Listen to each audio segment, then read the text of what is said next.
Hello, Search here from the backyard driving range. Today I'm not going to really answer a question, but rather read, I guess we could say, a feel-good note that came into customer service, and it is from one of our long-time and very active Surgites. His name is Amos, and Amos is, I believe, an engineer. I've met him. He came to one of our golf schools in Las Vegas, and he's very, very big into keeping his stats and keeping track of what he does. And so Amos wrote, and he kind of wrote it like to, the subject is called Bucket List Achievements. So Amos is really keeping track of things. And he said, and he addressed it to y'all, Surge Nation. 50 years of trying, I finally broke 80 with a 41, 38, 79. And on a cool but sunny day also. Maybe I should welcome the ladies more often. We had a ladies tournament on Monday. 80 women, shotgun start, so the course was tied up all morning and I couldn't play until the afternoon. However, this morning I was the first one on the course and no one behind me for 4 or 5 holes at least. The course was in near perfect condition, left over from the ladies' day, I am sure. The main difference between this round and recent ones, the old bullseye putter. Wow, that's good. The old Christian bullseye putter. I got 3 or 4 of those and putted for years and years with one of those. In fact, it's one of my go back to putters whenever I decide to that I need some sharp tuning, fine tuning. So good old bullseyes. It lived up to its name. 6, 8, and even 15-foot putts were falling in like 12-inch gimmies. I finally wound up with 12 one-putt greens and nothing worse than a bogey for the entire round. I have never done that before either. Driving accuracy was down a little, 10 or 14 fairways with 167-yard average drive. At number 12, it finally warmed up enough to let me remove my sweater. I hit all of the remaining fairways with a couple of drives in the over 180 range.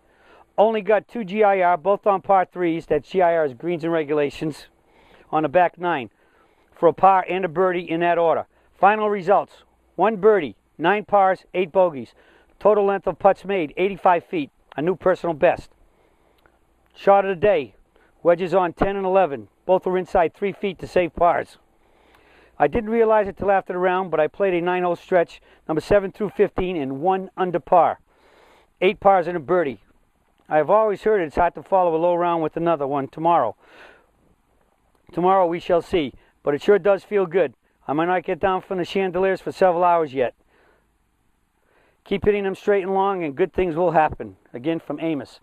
Well, the reason why I decided to read this, because it's a nice, good, feel-good letter to read. And Amos is, as you can see, very devout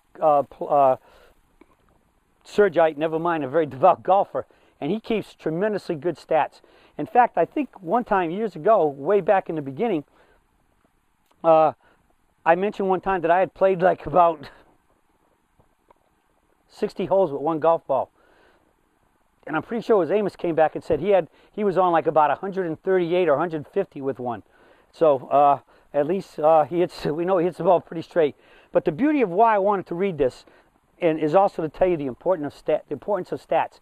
Not only does it help you know what you're doing well, but it also will lead you to know what you're not doing well and therefore what you need to work on.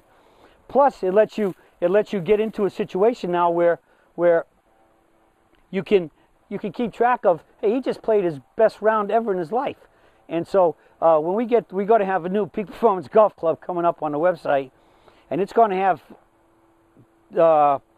different sections in there where you could put, like, I made my first birdie, my first eagle, my first hole-in-one, I shot my career round, I just won my club championship, or I won this tournament, qualified for that tournament. So you're going to be able to, it's going to have lists of how you can, all these different categories where you can list first achievements, great achievements, or whatever. And this definitely would come under a great achievement. I think another great one would be shooting your age. And that's a phenomenal one.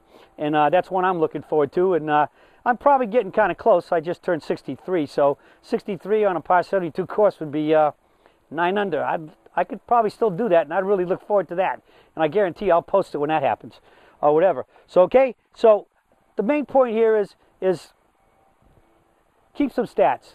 Stats are going to tell you what's good, what's not so good, and what really needs work. And it's going to help you to therefore know what's going on, and know what you have to do to keep your game good. But most importantly, what you need to work on to get your game and keep it level. The weak points.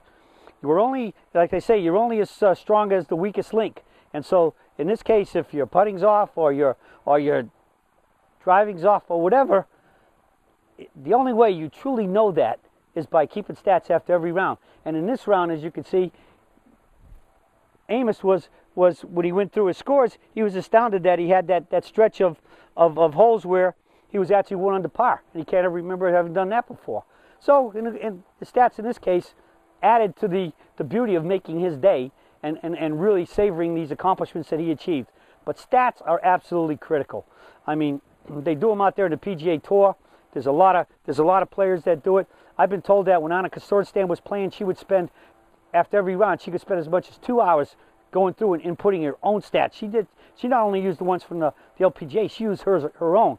And she spent tons of times doing that. And many, many good players do that. Myself, every time I play golf, even if I'm just going out to just play a few holes and it's not a tournament, every time I play, normally while I'm driving home, I'm running through the stats in my head of how many fairways I hit, how many greens I hit, and all those other things, and count my putts up. And because that's how you know where you're at. It's like keeping track of your balance in your checkbook, so you know you got enough money to pay for what you want to buy. So it's keeping balance. The stats is keeping balance of your golf game. All right, so congratulations to Amos. He achieved a great thing on his bucket list. And hopefully all of you have a bucket list, so you put down your goals for golf. And stats is one of the best ways to keep track of them and be able to, so to speak, pat yourself on the back when you achieve one. And know what you need to work on to keep good, and especially to work on to get your game, and that's the weak part of your game that needs to improve. All right, so that's it for today. Congratulations to Amos. Congratulations to all of you who are playing good golf and keeping track of your stats.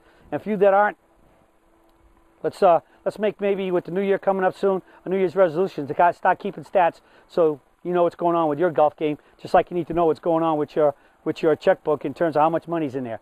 All right, so stats is the checkbook for improving your golf game. All right, and keeping it level.